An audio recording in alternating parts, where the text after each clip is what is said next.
Canadian English is the set of varieties of the English language native to Canada. According to the 2011 census, English was the first language of approximately 19 million Canadians, or 57% of the population. The remainder of the population were native speakers of Canadian French or other languages. A larger number, 28 million people, reported using English as the dominant language. 82% of Canadians outside the province of Quebec reported speaking English natively, but within Quebec the figure was just 7.7% as most of its residents are native speakers of Quebec French.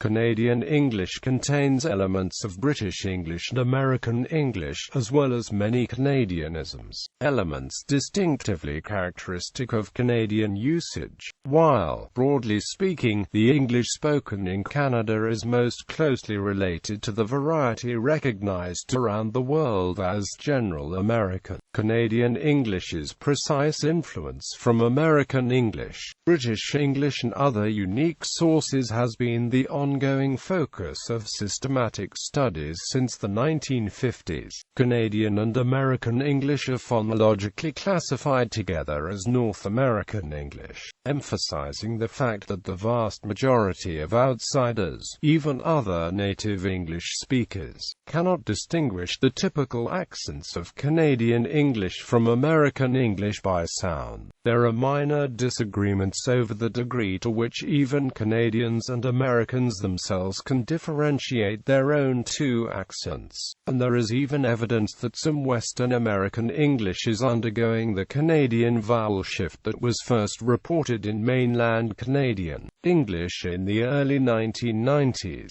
The construction of identities and English language varieties across political borders is a complex social phenomenon. History. The term Canadian English is first attested in a speech by the Reverend A. Constable Geikie in an address to the Canadian Institute in 1857. Geikie, a Scottish-born Canadian, reflected the Anglo-centric attitude that would be prevalent in Canada for the next 100 years when he referred to the language as a corrupt dialect, in comparison to what he considered the proper English spoken by immigrants from Britain. Canadian English is the product of 5 waves of immigration and settlement over a period of more than 2 centuries. The first large wave of permanent English-speaking settlement in Canada, and linguistically the most important, was the influx of Loyalists fleeing the American Revolution, chiefly from the mid-Atlantic states. As such, Canadian English is believed by some scholars to have derived from Northern American English. The historical development of Canadian English is underexplored, but recent studies suggest that Canadian English has been developing features of its own since the early 19th century. While recent studies have shown the emergence of Canadian English features, the second wave from Britain and Ireland was encouraged to settle in Canada after the War of 1812 by the governors of Canada, who were worried about American dominance and influence among its citizens. Further waves of immigration from around the globe peaked in 1910, 1960 and at the present time had a lesser influence, but they did make Canada a multicultural country, ready to accept linguistic change from around the world. During the current period of globalization, the languages of Aboriginal peoples in Canada started to influence European languages used in Canada even before widespread settlement took place, and the French of Lower Canada provided vocabulary to the English of Upper Canada.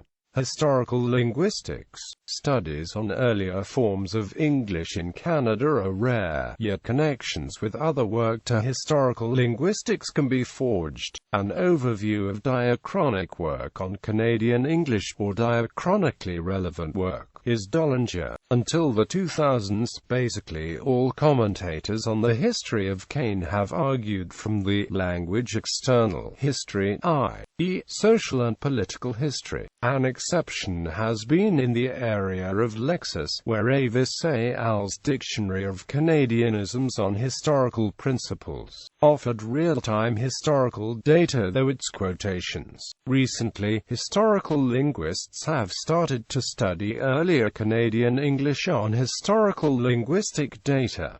DCHP1 is now available in open access. Most notably, Dollinger pioneered the historical corpus linguistic approach for English in Canada with Conte and offers a developmental scenario for 18th and 19th century Ontario. Recently, Reuters, with the 19th century newspaper corpus from Ontario, has confirmed the scenario laid out in Dollinger. Spelling and dictionaries. Canadian spelling of the English language combines British and American conventions. Words such as realize and paralyze are usually spelled with IZD or YZE rather than IZ or YSE. French-derived words that in American English end with or in such as color or center, often retain British spellings, while the United States uses the Anglo-French spelling defense and offense. Most Canadians use the British spellings defense and offense. Some nouns, as in British English, take ice while matching verbs take eyes. For example, practice and license are nouns, while practice and license are the respective corresponding verbs. Canadian spelling sometimes retains the British practice of doubling consonants when adding suffixes to words, even when the final syllable is not stressed. Compare Canadian traveled counseling and marvelous to American traveled counseling and marvelous. In American English, such consonants are only doubled when stressed. Thus, for instance, controllable and enthralling are universal. In other cases, Canadians and Americans differ from British spelling, such as in the case of nouns like curb and tire, which in British English are spelled curb and tire. Canadian spelling conventions can be partly explained by Canada's trade history. For instance, the British spelling of the word check probably relates to Canada's once important ties to British financial institutions. Canada's automobile industry, on the other hand, has been dominated by American firms from its inception, explaining why Canadians use the American spelling of tire and American terminology for automobiles and the parts. Canada's political history has also had an influence on Canadian spelling.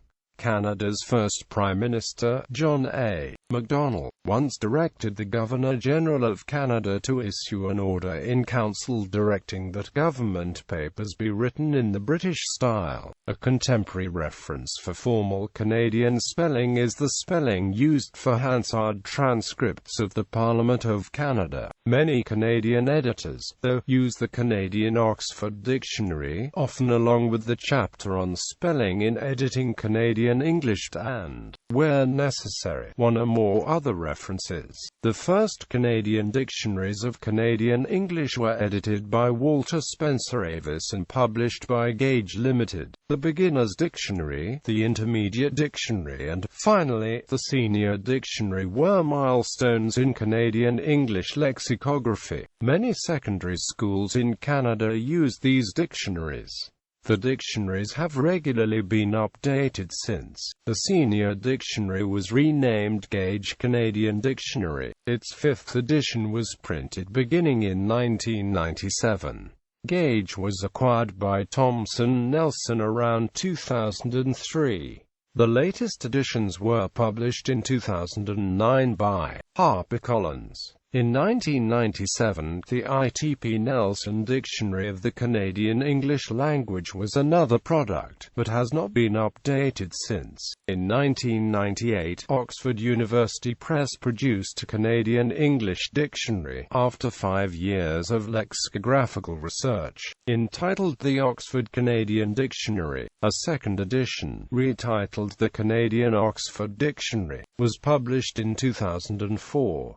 Just as the older dictionaries, it includes uniquely Canadian words and words borrowed from other languages, and surveyed spellings, such as whether color was the more popular choice in common use. Paperback and concise versions with minor updates are available. The Scholarly Dictionary of Canadianisms on Historical Principles was first published in 1967 by Gage Limited. It was a partner project of the Senior Dictionary. The DCHP can be considered the P-Canadian OED, as it documents the historical development of Canadian English words that can be classified as P-Canadianisms. It therefore includes words such as muckluck, P-Canuck, bluff and grow up, but does not list common core words such as desk, table or car. It is a specialist, scholarly dictionary, but is not without interest to the general public. A digital edition in open access is now available. In 2006, a second edition was commenced at UBC in Vancouver, and is expected to be completed in 2016. The principles of DCHP2, which includes frequency information on items and rationales for each term's assessment as a Canadianism, are explained in the chief editor's account. Throughout part of the 20th century, some Canadian newspapers adopted American spellings, for example, colour as opposed to the British base colour. Some of the most substantial historical spelling data can be found in Dollinger and Grew. The use of such spellings was the long-standing practice of the Canadian press perhaps since the news agency inception, but visibly the norm prior to World War II. The practice of dropping the letter U in such words was also considered a labor-saving technique during the early days of printing, in which movable type was set manually. Canadian newspapers also received much of their international content from American press agencies.